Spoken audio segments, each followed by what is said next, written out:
Test করি। মানে আমাদের দেশি ভ্যারাইটিসের যে সকল পেয়ারাগুলো থাকে তার থেকে একেবারেই আলাদা।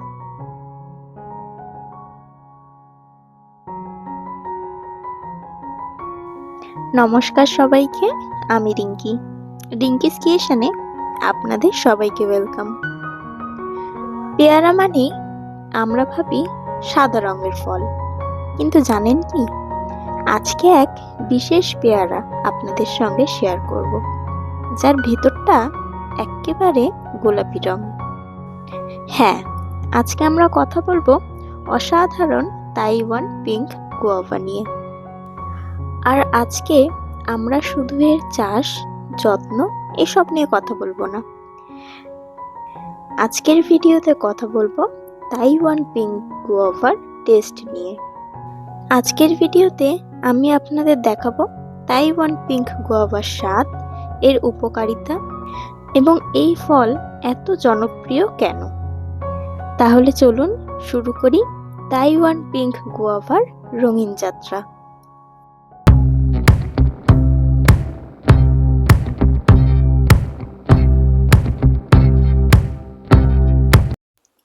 চলুন তাহলে এবারে গাছ থেকে পেয়ারাটা কেটে নিই।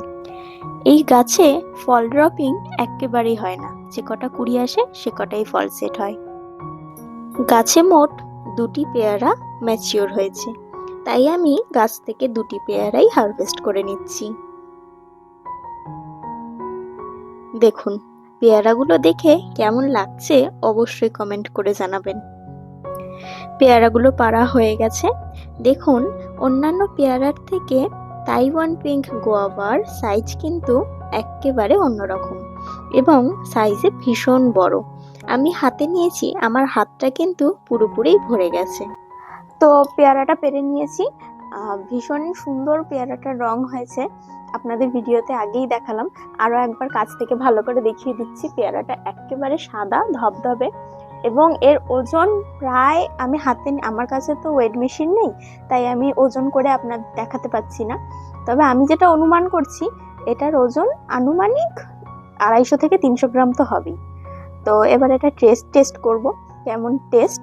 তো ছুরি নিয়ে অলরেডি আমি রেডি এটাকে কাটার জন্য। তা এবারে কাটি, চলুন।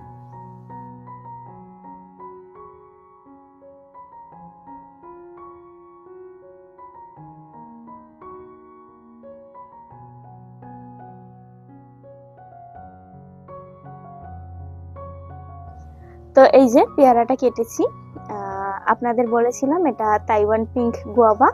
তো তাইওয়ান পিঙ্ক গুয়াভার দেখুন ভিতরে পুরোপুরি পিঙ্ক কালার এখনো আসেনি, পেয়ারাটা আরো বড় হতো, আমি একটু তাড়াতাড়ি কেটে ফেলেছি। তো যাই হোক, তো তাইওয়ান পিঙ্ক গুয়াভার ভিতরে টেস্ট তো অবশ্যই আপনাদের সঙ্গে শেয়ার করব, কিন্তু দেখুন এর ভিতরে একেবারেই সিডলেস বলতে পারেন, কোনো রকম সিডের মধ্যে নেই। এই চারপাশ থেকে এখান দিয়ে 2-4টে সিড আছে, দেখুন পেয়ারাটা দেখলে বুঝতে পারবেন। তো একেবারেই সিড নেই বলা যেতে পারে, এটার মধ্যেও যেমন আছে 2-4টে সিড আছে দেখুন, এবং কালারটা আরোই আসতো। আমার একটু ভুলের দোষে তাড়াতাড়ি কেটে ফেলেছি পেয়ারাটা, তবে পুরোপুরি পিঙ্ক হলে আরো ভালো লাগতো পেয়ারাটা দেখতে। তো চলুন এবারে টেস্ট করে দেখা যাক। এই যে আমি কেটে নিয়েছি এক টুকরো এটার থেকে, এবারে খাবো। তো টেস্ট করি।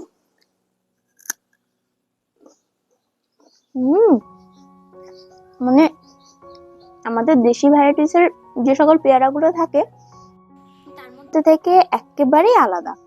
মানে দেশি পেয়ারা একেবারে অন্যরকম, এই পেয়ারাটি একেবারে অন্যরকম টেস্টের দিক থেকেও বলছি। অন্যান্য পেয়ারার থেকে এর স্বাদ মোটামুটি একেবারেই আলাদা, ভীষণ মিষ্টি। আমরা দেশি পেয়ারা খেয়ে থাকি, তবে দেশি পেয়ারার থেকে এই পেয়ারা এত বড় হয়ে গেছে, আমি তো ভেবেছিলাম পেকেই গেছে, কিন্তু এখনো দেখছি অনেক বড় হতো, পাকেনি। তো এখন আমি পেয়ারাটা খেয়ে যা বুঝলাম প্রচন্ড মচমচে। আপেল যেরকম আমরা খেয়ে থাকি, আপেল খেলে যেরকম মচমচ করে, এই পেয়ারাও কিন্তু এরকমই মচমচে। এবং এর স্বাদ তো বললামই, দুর্ধর্ষ মিষ্টি এবং অন্যরকম একটা ফ্লেভার আছে পেয়ারার মধ্যে। মানে একটি বাইট নিলেই আপনাদের মন পুরো ভরে যাবে, এইটুকুনি গ্যারেন্টি দিতে পারি। এবারে পেয়ারা খেতে খেতেই বলি, আপনারা এই পেয়ারা ছাদ বাগানে কেন চাষ করবেন? অনেক বাজারে বিভিন্ন ধরনের ভ্যারাইটিস আছে, আপনারা বলতে পারেন যে সেইগুলো কেন নয়। তা আমি বলবো তাইওয়ান পিঙ্ক আপনারা অবশ্যই ছাদ বাগানে একটি গাছ হলেও অন্তত রাখুন। এই তাইওয়ান পিঙ্ক পেয়ারা আপনারা ছাদ বাগানে একটি হলেও রাখুন। আমার এত বড় ছাদ বাগানে আমি কিন্তু একটি তাইওয়ান পিঙ্ক গাছই রেখেছি, তো তার মধ্যে প্রচুর আমি ফলন পেয়েছি। এবং আপনারা বাণিজ্যিকভাবেও এই পেয়ারা চাষ করতে পারেন। তো আমি আমার ছাদ বাগানে একটি তাইওয়ান পিঙ্ক গুয়াভা গাছ থেকে এখনো গাছে অনেক কুড়ি আছে, আপনাদের ভিডিওতে দেখালাম।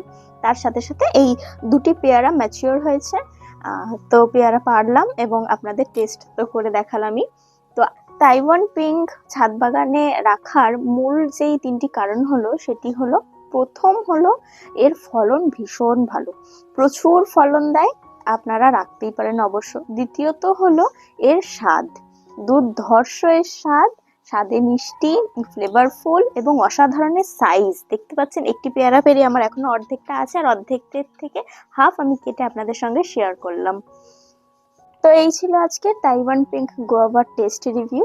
ভিডিওটি কেমন লাগলো অবশ্যই জানাবেন, এবং আপনারা যদি তাইওয়ান পিঙ্ক গুয়াভা টেস্ট করে থাকেন বা আপনাদের ছাদ বাগানে যদি গাছ থেকে থাকে, তাহলেও আমাকে কমেন্ট করে অবশ্যই জানাবেন। পরবর্তী ভিডিওতে আবার দেখা হবে। সবাই সুস্থ থাকবেন, ভালো থাকবেন এবং সাবধানে থাকবেন। Thank you.